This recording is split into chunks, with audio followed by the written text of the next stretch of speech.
Welcome back to another technical deep dive here in the debug zone. Today we're tackling a big question and breaking it down with insights from other users. Hopefully this clears up some misconceptions and helps you get the answer you need. So buckle up, stay a little curious, and let's jump right in.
And that's a wrap.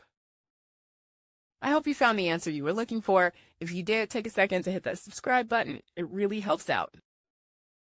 And let me know in the comments which solution worked best for you. See you next time in the debug zone.